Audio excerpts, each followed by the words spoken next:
This is the Voice of America, Washington, D.C., signing on. یہ آواز 83 برس بعد خاموش ہو گئی ہے۔ 16 مارچ 2025 صدر ٹرمپ نے وائس آف امریکہ کی فنڈنگ بند کرنے کے ایگزیکٹو آرڈر پر دستخط کر دیے ہیں۔ وائٹ ہاؤس نے VOA کو ایک ریڈیکل اور ٹرمپ مخالف قرار دیتے ہوئے کہا ہے کہ یہ قدم اس بات کو یقینی بنائے گا کہ ٹیکس دہندگان کا پیسہ ریڈیکل پروپیگنڈے پر خرچ نہ ہو۔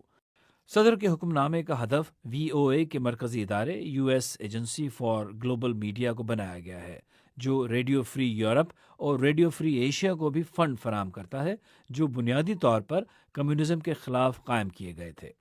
اس فیصلے کے بعد وائس آف امریکہ کے امریکہ اور پاکستان میں موجود عملے کو انتظامی رخصت پر بھیج دیا گیا ہے۔ پاکستان میں VOA کے ملازمین نے تصدیق کی ہے کہ ان کے ای میلز بند کر دیے گئے ہیں اور مستقبل کے بارے میں کوئی واضح ہدایات نہیں دی گئیں۔ وائس آف امریکہ کے صحافیوں کو موصولہ ای میل میں